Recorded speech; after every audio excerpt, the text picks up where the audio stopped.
Good morning students. आज हम class 10th के शॉर्ट नोट्स कराने जा रही हूँ जो कि हार्डली 15 to 20 मिनट्स के होंगे। ये मैं एग्ज़ाम पॉइंट ऑफ व्यू से स्टार्ट कर रही हूँ जो कि सिर्फ सीबीएसई के अकॉर्डिंग जितना भी नोट्स है इसमें हम सारा वो सिलेबस कवर्ड करेंगे। तो अब 3 महीने हैं हमारे पास पढ़ाई के लिए, तो get set start with me for class 10th lesson number 1 chemical reactions and equations. Okay, chemical reaction, it is a process in which one or more substances form new substance। chemical reaction होता है कि वो process जिसमें एक और एक से ज़्यादा substance क्या है मिलके new substance बनाते हैं, उसे हम बोलते हैं chemical reaction। and it cannot be reversed by physical method। ये physical method से reverse नहीं की जा सकती, जैसे कि physical methods होते हैं magnetism, filtration, centrifugation, distillation and evaporation, जिसको हम इन सब के थ्रू अलग नहीं कर सकते। उसके बाद है कि chemical reaction involves. Chemical reaction में कैसे आप पता कर सकते हो कि कोई भी रिएक्शन हो पर्टिकुलर केमिकल रिएक्शन है। When there is a first one change in state, if there is change in state, change in colour, change in temperature and evolution of gas. ठीक है, chemical reaction happen in our day to day life. Chemical reaction happen in our day to day life, जैसे कि digestion of food, respiration, rusting of iron, formation of curd. Digestion of food क्या है? ये क्या, अगर जो हमने food जो हमने लिया अपनी बॉडी में, जब वो एसिमिलेट हुआ, एब्जॉर्ब हुआ, यूटिलाइज हुआ, क्या ये बैक हो सकती है? रिएक्शन नहीं। तो ये क्या हुई? केमिकल रिएक्शन नहीं। रेस्पिरेशन जिसमें एनर्जी इन्वॉल्व होती है, क्या ये बैक हो सकता है? प्रोसेस नहीं। रस्टिंग ऑफ आयरन, कोई भी आयरन का ऑब्जेक्ट है अगर उसके ऊपर जंग लग गई, क्या हम उसे बैक कर सकते हैं? नहीं। फॉर्मेशन ऑफ कर्ड, जो मिल्क से हम कर्ड बनाते हैं, क्या हम वापस मिल्क गेन कर सकते हैं? नो। तो all these are the chemical reactions in our day to day life. Now will come with some terms like reactants, products and chemical equation. Reactants क्या होता है? Reactants who take part in the chemical reaction, जो chemical reaction में take part करते हैं उन्हें हम बोलते हैं केमिकल रिएक्शन। जैसे कि जो लेफ्ट हैंड साइड में होता है, आप ये कह सकते हो, उन्हें हम बोलते हैं रिएक्टेंट्स। और प्रोडक्ट्स वो होते हैं जब the substances which are formed in a chemical reaction, जो प्रोडक्ट्स फॉर्म होते हैं, जो सब्सटेंस फॉर्म होते हैं, उन्हें हम बोलते हैं प्रोडक्ट्स। ठीक है, तो ये क्या हुई? केमिकल रिएक्शन के दो चीज़ होती है, reactants and products. Example, when magnesium ribbon burned in air, oxygen gives us magnesium oxide. Like जब हम मैग्नीशियम रिबन को एयर में मीन्स जब भी हम एयर की बात करेंगे तो हम मीन्स ऑक्सीजन की बात कर रहे हैं, तो वो हमें क्या देगा? Magnesium oxide. This is chemical reaction. अब हमारे केमिकल इक्वेशन क्या होता है? केमिकल इक्वेशन होता है जैसे कि, एक सेकेंड, केमिकल इक्वेशन है हमारा chemical equation, a reaction can be represented by a chemical equation। अब कोई भी रिएक्शन है, जो भी रिएक्शन टेक्स प्लेस हुई है, उसको हम इक्वेशन फॉर्म में जब हम दिखाते हैं तो उसे हम बोलते हैं chemical equation. It involves uses of symbols of substances of reactant and product with mention of physical state. तो इसमें क्या होता है, जो केमिकल इक्वेशन होगी इसमें सिंबल्स यूज होते हैं रिएक्टेंट एंड प्रोडक्ट से। जैसे मैग्नीशियम ऑक्साइड है तो मैं क्या लिखूंगी? MgO। ऑक्सीजन के लिखूंगी O2 एंड मैग्नीशियम के लिखूंगी Mg। जब हम सिंबल यूज करके केमिकल रिएक्शन को लिखते हैं तो उसे बोला जाता है chemical equation with mention of physical state. Physical state क्या होता है कि whether it is a solid, liquid, gas और एक्वस स्टेट। ओके, जब हम आपको बताते हैं, जो मैंने आपको बताया, magnesium Burns in air, oxygen gives us magnesium oxide. ये आप देखिए नीचे, S means solid, L means liquid, G means gas and aqueous means AQ। ये इनके एब्रिविएशन है जब हम इक्वेशन लिखते हैं। जब हम इक्वेशन लिखेंगे तो आप देखिए हमने यहाँ पे S यूज करा है, G यूज करा है एंड S यूज करा है। इट मीन्स S क्या है मेरा? Solid, liquid, gas and aqueous. तो हमने इसके लिए क्या यूज करे हैं? सिंबल्स यूज करे हैं। ओके, अब मैंने सिंबल्स यूज करे हैं। एक्वस सॉल्यूशन क्या होता है? एक्वा सॉल्यूशन होता है, it is solution in which solvent is water.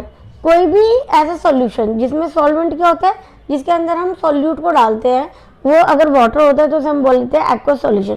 अब आता है दूसरा topic, how to balance a chemical equation. जैसे कि हमारे एक example Fe plus twice H2O give Fe3O4 plus H2। आपको इस तरीके से इक्वेशन दी जाएगी, समझ रहे ना आप। तो आप उसको कैसे बैलेंस करेंगे, तो ये जो टेबल दे रखी है आप उनको ऐसे ही करोगे, जैसे कि एलिमेंट दिया है, मैं एलिमेंट दिया है मुझे, ठीक है, एलिमेंट है, रिएक्टेंट है एंड प्रोडक्ट है। तो सबसे पहले मैं क्या करूँगी कि जो कि अब हम यहाँ पे देखेंगे, मेरे पास पहले जो जो एलिमेंट है मैं पहले उनको लिखूंगी, ठीक है। एलिमेंट लिखे मैंने, जैसे कि सबसे पहले मेरे पास Fe है, मैंने यहाँ पे Fe लिखा। देन H2O, हमें एलिमेंट लिखना है, H2O क्या कंपाउंड है, पहले हम H लिखेंगे देन O लिखेंगे, ठीक है। यहाँ पे भी FeOH हम चेक कर लेंगे कोई और एलिमेंट तो नहीं है। फिर जितने रिएक्टेंट है हम वो लिखेंगे। रिएक्टेंट में Fe कितने हैं, 1 है, ओके। एंड एक सेकेंड, अब H कितने हैं रिएक्टेंट में, 2 हैं, एंड O कितने रिएक्टेंट में, 1 है, ओके। ऐसे इसी तरीके से हम प्रोडक्ट का लिखेंगे कि प्रोडक्ट में कितने एलिमेंट है, 3 2 4, एंड देन भी हम उन्हें मल्टीप्लाई कर देंगे। यहाँ पे 3 है तो अगर मैं 1 को 3 से मल्टीप्लाई करूँगी तो 3 आ जाएगा। 2 सेम है, यहाँ पे 4 है तो 1 को मैं 4 से मल्टीप्लाई करूँगी तो क्या आ जाएगा, 4 आ जाएगा। इस तरीके से क्या हो गई, रिएक्टेंट में जितने नंबर ऑफ एलिमेंट्स है उतने ही प्रोडक्ट्स में हो गए मेरे। अब मैं यहाँ पे नीचे लिखूंगी Fe मेरे कितने बन गए, 3, एंड देन H2O मेरे कितने हो गए, यहाँ पे ट्वाइस लगेगा तो यहाँ पे मैं लिख दूंगी 4H2O, ठीक है ना। क्या लिखूंगी मैं, 4H2O, क्यों, क्योंकि O के कितने हैं, मुझे 4 लेने हैं, और H के कितने हैं, 2 लेने हैं। तो मेरा कितना बन गया, 4 को अगर मैं O से मल्टीप्लाई करूंगी तो 4 हो गया, और ये कितना हो जाएगा, 8 हो जाएगा। उसके बाद 3, यहाँ पे हमारी पूरी बैलेंस थी पहले से ही, तो हमें we don't need to balance it. इसी तरीके से हम Mg प्लस O2 का लेंगे, MgO। इसी तरीके से हम Mg प्लस O2 को करेंगे, बैलेंस करेंगे। अब एक हमारे माइंड में आ रहा है कि हम ये कर क्यों रहे, बैलेंसिंग की क्या नीड है, why do we need to balance a chemical equation. Law of conservation of mass कहता है कि matter can neither be created not be destroyed in a chemical reaction. जो मैटर है वो कभी भी डिस्ट्रॉय नहीं होता, ना ही क्रिएट किया जाता है केमिकल रिएक्शन में, उसे बोलते हैं law of conservation of mass. So number of elements involve in a chemical reaction should remain same at reactant and product state. इसे नंबर ऑफ एलिमेंट्स क्या है वो क्या होने चाहिए, रिमेन सेम होने चाहिए रिएक्टेंट्स एंड प्रोडक्ट साइड पे। उसके बाद टाइप ऑफ केमिकल रिएक्शंस हम करेंगे, इसमें 4 to 5 types of chemical reactions होती है। सबसे फर्स्ट वन हम आते हैं कॉम्बिनेशन रिएक्शन पे। The reaction in which 2 or more reactants combine to form a single product,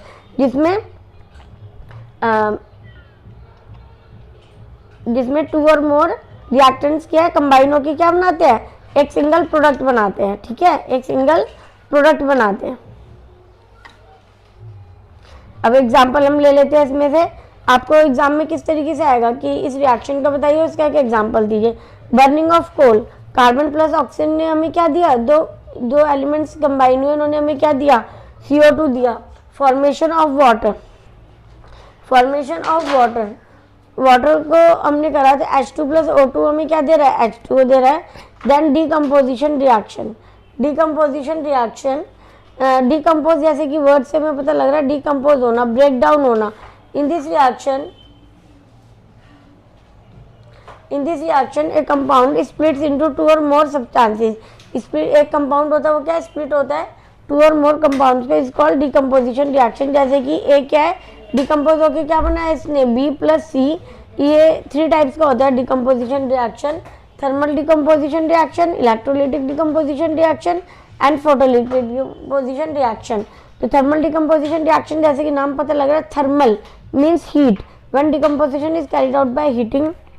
जैसे कि CaCO3 कैल्शियम कार्बोनेट को, अब एस क्या है, सॉलिड फॉर्म में जब हम इसे हीट करते हैं तो CaO plus CO2 calcium oxide plus CO2 form होता है। इलेक्ट्रोलाइटेड जैसे इलेक्ट्रिक करंट जब हम पास कराते हैं, when composition is carried out by passing electricity. Water जब लिक्विड स्टेट में होता है हम इसे इलेक्ट्रिक करंट पास कराते हैं तो क्या बनता है, hydrogen plus oxygen. Thermal decomposition, when decomposition is carried out by heating. जब डिकम्पोजिशन किसके थ्रू होता है, हीटिंग के थ्रू होता है, ये सेम है। उसके बाद है photolysis decomposition. Photo means light, light की जो प्रेजेंस में होता है मीन्स सनलाइट की प्रेजेंस में। AgCl को जब हम सनलाइट की प्रेजेंस में कराते हैं तो Ag प्लस Cl2 बनता है। This reaction is used in black and white photography. जब हम ब्लैक एंड वाइट फोटोग्राफी करते हैं उसमें फोटोलिसिस डिकम्पोजिशन ही यूज होता है। देन डिस्प्लेसमेंट रिएक्शन के बाद आती है हमारी displacement reaction, the reaction in which more reactive element displace less reactive element from its solution. जब ज़्यादा रिएक्टिव एलिमेंट क्या है, कम रिएक्टिव एलिमेंट को डिस्प्लेस हटा देता है, तो उसको हम बोलते हैं डिस्प्लेसमेंट रिएक्शन। जैसे कि Fe plus CuSO4 will give FeSO4। Fe क्या है, मोर रिएक्टिव होने की वजह से क्या करेगा, कॉपर को डिस्प्लेस कर देगा और क्या बना लेगा, FeSO4 प्लस Cu। ये अपने से दिखा रखा है। जैसे कि आयरन नेल है, आयरन नेल में क्या होता है, आयरन होता है, ठीक है। Iron nail taken out from copper sulphate. अब हमने सॉल्यूशन कैसा लिया है, कॉपर सल्फेट सॉल्यूशन। अभी क्या करेगा, कॉपर को तो डिस्प्लेस कर देगा और आयरन क्या है, सॉल्यूशन के अंदर चला जाएगा, तो क्या बना लेगा, FeSO4 बना लेगा। तो इसे बोलते हैं हम डिस्प्लेसमेंट रिएक्शन। उसके बाद है डबल डिस्प्लेसमेंट रिएक्शन, जिसमें डिस्प्लेसमेंट कैसा होता है, डबल होता है, ठीक है। इसमें क्या है, reaction in which new compounds are formed by mutual exchange of ions between two compounds. Mutual exchange होता है इसमें। Na2SO4 हमने लिया, Na2SO4 एंड BaCl2 हमने लिया, तो Na डिस्प्लेस कर देगा Ba को और Ba डिस्प्लेस कर देगा Na को, तो बन जाएगा BaSO4 एंड NaCl। उसके बाद क्या है, प्रेसिपिटेट। प्रेसिपिटेट क्या होते हैं, it is an insoluble solid that emerges from a liquid solution. जो लिक्विड सॉल्यूशन होता है उसके ऊपर एक इनसॉल्युबल सॉलिड आता है जिसको हम नाम देते हैं प्रेसिपिटेट। उसके बाद last but not the least oxidation and reduction reaction. Oxidation, the addition of oxygen to substances, the removal of hydrogen from a substance.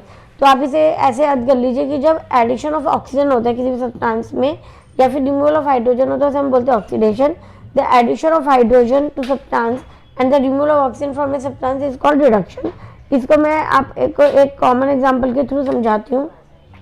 अब यहाँ देखिए कॉपर है, इसमें क्या हो गया, एडिशन ऑफ ऑक्सीजन हो गया, ठीक है ना। अब यहाँ पे ये क्या है, ये क्या है, एडिशन ऑफ ऑक्सीजन हो गया, तो ये क्या होगा, ऑक्सीडेशन होंगे, ठीक है। And then addition of hydrogen अगर हो रहा है, एडिशन ऑफ हाइड्रोजन हो रहा है और रिमूवल ऑफ ऑक्सीजन होगा तो रिडक्शन होगा। तो जिसमें ऑक्सीडेशन और रिडक्शन दोनों हो रही हैं उनको हम बोलते हैं रिडॉक्स रिएक्शन। क्या बोलेंगे हम उसे, रिडॉक्स रिएक्शन बोलेंगे। Effects of oxidation in day to day life, कि हमारी day to day life actually क्या है, साइंस जब हम पढ़ने बैठते हैं तो उसे हम डे टू डे लाइफ से कनेक्ट करते हैं। तो डे टू डे लाइफ से कैसे कनेक्टेड है वो हम करेंगे। Effect of oxidation in day to day life, first one is corrosion and second one is rancidity. Corrosion when a metal is exposed to substance such as moisture, air, water, acid, etc. for some time, a layer of oxide is formed which weakens the metal, hence metal said to be corrodes। अब क्या होता है, कोई भी metal है अगर हम उसको एक्सपोज करते हैं मॉइस्चर की प्रेजेंस में, एयर की प्रेजेंस में, वाटर की प्रेजेंस में या एसिड की प्रेजेंस में, तो कुछ टाइम बाद उसके ऊपर एक ऑक्साइड की लेयर बन जाती है और वो मेटल को क्या करती है, धीरे धीरे वीक करती है, जिसको हम नाम देते हैं कोरोड का। कोरोड होना मीन्स खराब होना। तो इसके एग्जांपल है rusting of iron, black coating on silver. Silver के ऊपर ब्लैक ना कोटिंग आ जाती है जब हम उसे थोड़ी देर मॉइस्चर में ओपन में रख देते हैं। तो आपने अपनी सिल्वर के ऑर्नामेंट्स देखे होंगे, उनमें ऐसे होता है। And green coating on copper. उसके बाद rancidity, the oxidation of fats and oils when expose to air is known as rancidity. जब हम फैट्स या ऑयल्स को एयर में एक्सपोज करके रखते हैं तो हम बोलते हैं rancidity. It's lead to bad smell and bad bitter taste of food. जब किसी फूड में से बैड टेस्ट आता है या फिर स्मेल आती है तो उसको हम बोलते हैं rancidity. Chemical reaction also classify on the basis of temperature. अभी हमने क्या करा था, chemical reactions, type of chemical reactions करा था, बट दो टाइप के अभी हमारे पास हो रहे हैं on the basis of temperature, exothermic and endothermic. Exo जैसे कि नाम सजेस्ट कर रहे हैं, एक्सो मतलब बाहर निकलना, एंडो मतलब अंदर। तो हम पढ़ते हैं कि क्या होते हैं exothermic reaction in which heat is released. Exo means heat release हो रही है along with the formation of product is called exothermic reaction. जैसे कि बर्निंग ऑफ नेचुरल गैस। अब मैंने इसमें क्या करा, CH4 प्लस O2 को, CH4 क्या मीथेन को ऑक्सीजन से जब हमने ऐड कराया तो कार्बन डाइऑक्साइड, वाटर और साथ में क्या निकली, हमारे हीट निकली है। तो ये क्या है, हीट इवॉल्व हो रही है। तो ये कौन सी टाइप की रिएक्शन हो गई, एक्सोथर्मिक रिएक्शन हो गई। अब दूसरा हमारा है endothermic reaction, the reaction which requires energy in the form of heat, light and electricity is called endothermic, जिसमें एनर्जी हमें चाहिए होती है तो हीट, लाइट, इलेक्ट्रिसिटी की फॉर्म में, उसे हम बोलते हैं एंडोथर्मिक रिएक्शन। ये हमारा केमिकल रिएक्शन एंड इक्वेशंस का चैप्टर था शॉर्ट रिवीजन में, जिसमें सीबीएसई के मैंने सारे टॉपिक्स इंक्लूड करे हैं। अगर आप चाहेंगे तो आगे बैलेंसिंग कैसे करनी है वो मैं आपको पीडीएफ की फॉर्म में या वीडियोस की फॉर्म में दे सकती हूँ। इससे बाहर आपको सीबीएसई का सारा कोर्स इसमें इंक्लूड है। This is all for today for the lesson 1। Thank you.